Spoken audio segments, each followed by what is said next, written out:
Atenção espectadores. Dentro de 5 segundos, Boletim Brasil.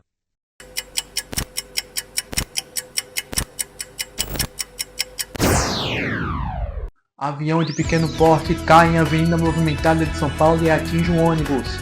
O piloto e o copiloto do avião morreram na hora. 7 pessoas ficaram feridas. Irmãos são encontrados mortos dentro de casa após comer uma gelatina na Bahia. Pai e filho de 4 anos desaparecem após saírem de casa para comprar material escolar. Na Paraíba, rio Sinimbu transborda e alaga 200 casas. 6 anos após a tragédia de Brumadinho, bombeiros encontram restos mortais em área de busca por vítimas. O Boletim Brasil está começando.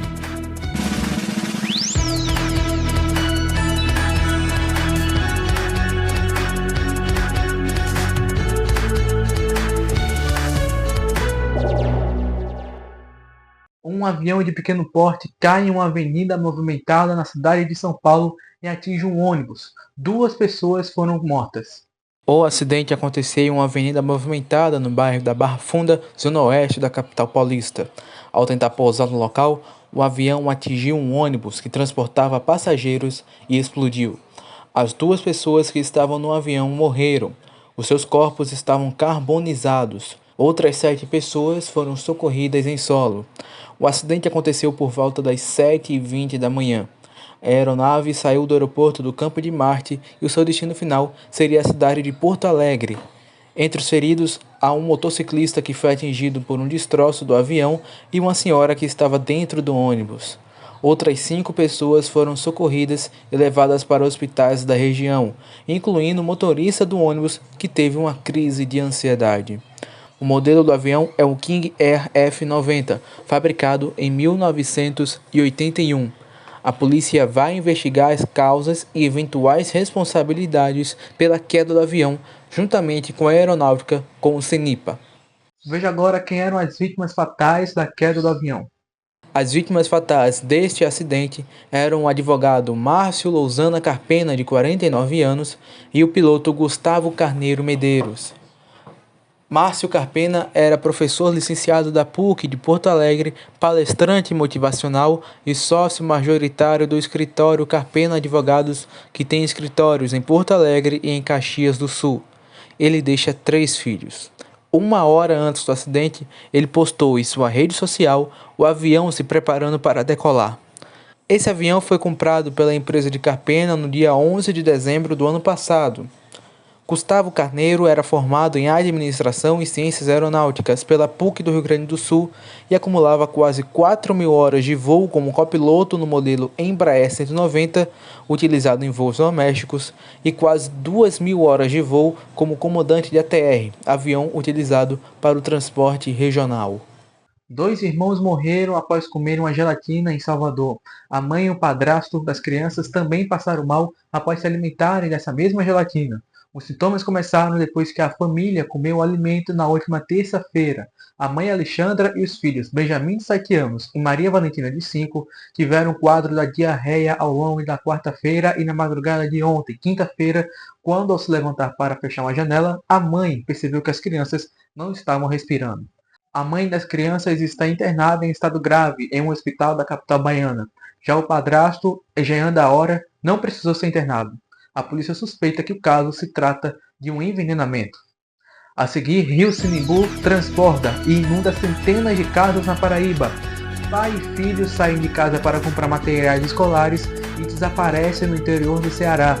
E ainda, encontrados restos mortais em meio à lama da tragédia de Brumadinho.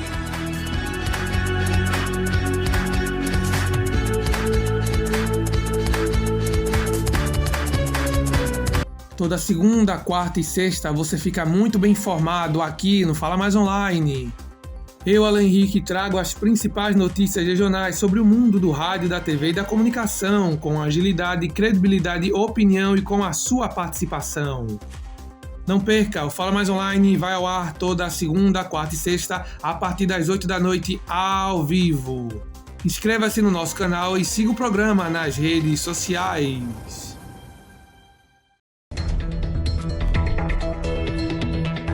A edição tem a missão de levar para você os principais erros da TV e da internet. Tudo isso é só aqui numa edição. Todo sábado às 8 da noite, não perca a edição. Só aqui no canal João Victor Liberato Oficial.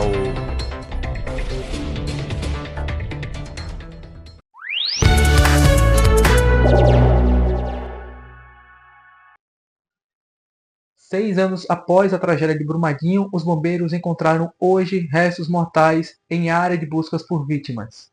Os segmentos encontrados na área de buscas pelas vítimas do rompimento da barragem da Vale incluem um fêmur com prótese. Ainda não há informação se elas pertencem a uma das 3 vítimas que continuam desaparecidas desde o dia da tragédia, que aconteceu em 25 de janeiro de 2019.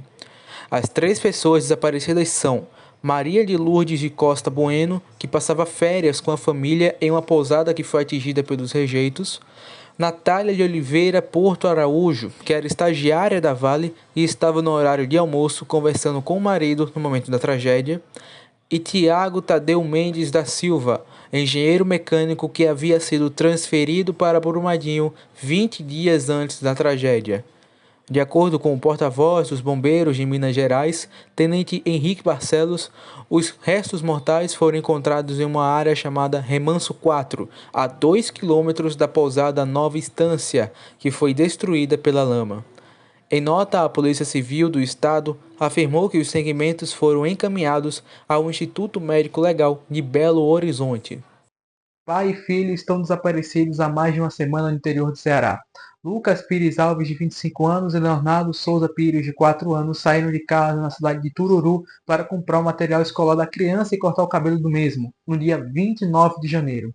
Estranhando a demora do retorno da criança, os familiares ligaram para o celular de Lucas, mas a ligação não completava.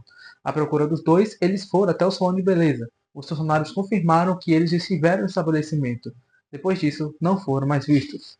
Segundo a família, Lucas estava separado da mãe de Leonardo, mas mantinha um relacionamento amoroso com a ex e com os seus parentes. A Polícia Civil informou que o boletim de ocorrência foi aberto no dia 30 de janeiro e o caso está sob responsabilidade da Delegacia de Itapipoca. Se você tem alguma informação que ajude a encontrar Lucas e Leonardo, ligue para a polícia. Na Paraíba, o rio Sinimbu transformou e alagou uma cidade no interior do estado. O rio Sinimbu transbordou após uma forte chuva na cidade da Baía da Traição, que fica no litoral norte do estado. Casas foram alagadas na madrugada desta quinta. A Defesa Civil do município informou que cerca de 200 residências foram afetadas e aproximadamente 80 famílias foram prejudicadas pela enchente. Segundo o coordenador da Defesa Civil do município, Wellington Medeiros, a situação também é resultado do assoreamento do rio e pela construção de algumas moradias em áreas inadequadas. Os moradores da Baía de Traição estão sem abastecimento de água desde as 11 da manhã de ontem. Isso porque a enchente danificou as bombas da estação de tratamento de água. A Agência Executiva de Gestão de Águas informou que choveu 177 milímetros no município, quase o dobro do esperado para o mês de fevereiro. Segundo a Defesa Civil, abrigos estão sendo disponibilizados, bem como transporte e água potável para as famílias. Antes de encerrar o jornal de hoje, um aviso. O Boletim Brasil vai dar uma pausa a partir de hoje.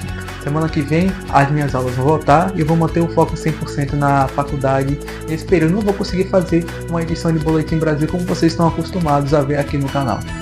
Então, o Boletim Brasil volta no mês de junho, na metade do ano. Então, para você, uma boa noite. Muito obrigado pela sua companhia nessa edição e até junho. Tchau, pessoal.